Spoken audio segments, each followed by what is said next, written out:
How's it going, everybody? I'm Drifty from Driftwood Gaming, and welcome back to Learning RPG Developer Bakin. In this quick tutorial, I'm going to illustrate how to make a player tracker. So you can see that there is an X, Y, and Z location that correlates to where the player is on the map.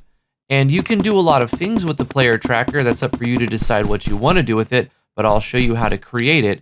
You're not always going to want to display them to the screen, but for the case of this example, I'm showing how to display them to the screen so that you can see that it's working before you go further with your other systems. If you're interested in making a player tracker, I'll show you how to do it. So the first thing you're going to do is create a common event. Just click on common events over here. Click on the add new event button right here, and then name it player tracker or whatever you like. Double click it. Inside of here, you don't need any conditions unless you want it to only be turned on at a certain point. In that case, you just put a switch to it. In this case, I'm having it start at the beginning and track the player forever. So the trigger for this is going to be automatically start, repeat in parallel. All we're doing is assigning values to variables so we can check them in conditionals later on. To reach that, you click the plus sign, go over to variable boxes, click on advanced variable box operation. Inside of here, we're going to create a variable for player X, player Y, and player Z. So just click on the add button, player X, hit OK. So the first section is the variable that we're going to be storing the data to.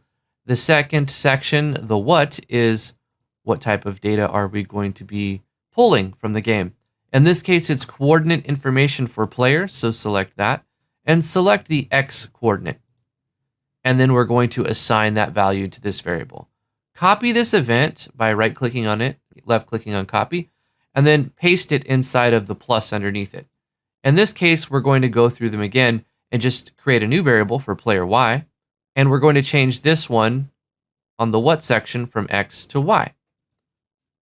Copy, paste it again, do the same thing except create a new variable called player Z, and change this one to the Z coordinate. That's basically all you have to do if you want to create a player tracker. Of course, there's a couple things that I recommend you do. You should display these strings as an image on the screen just to make sure that they're working before you go forward with creating your systems. And you should also apply a weight in between every time it checks, just for optimization.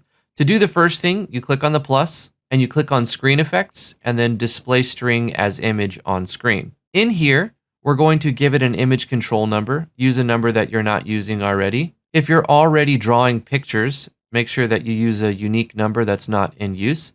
The string to be displayed, here I'm putting XYZ in literal text, and then I'm using a slash. In my case, it's turning it to a yen sign, but it's the slash. And then we have the pound sign followed by open brackets. And inside these brackets, we're going to write specifically the name of the variable. So if you changed the name of your variable to be something different other than player X, then the inside of this section will have to reflect this first variable verbatim. And the same thing with the second and the third.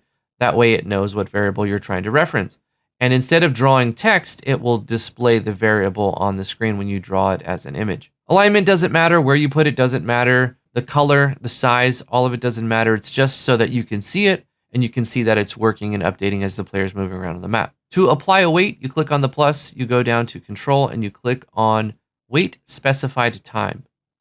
I recommend 0.1 seconds just so that it updates very quickly, but it still has some kind of throttle, so it's not updating 60 times a second. And that will help with your optimization. And that's basically it. That's all you have to do to make a player tracker. Once you're tracking the player's X, Y, and Z, you will know where the player is at all times, so that if you have other events that check where the player is, if they reach a certain destination or whatever you want, however you code your system, you have those variables on hand for a player tracker. Hopefully you found this video helpful. If you did, please give it a thumbs up, like, favorite, share, subscribe to the YouTube channel if you haven't already. Come join us on Discord. I'd appreciate that if you come hang out with us. We do have a Patreon if you're interested in supporting what we do. Love you very much. Thank you so much for watching. We'll see you in the next one. Bye-bye.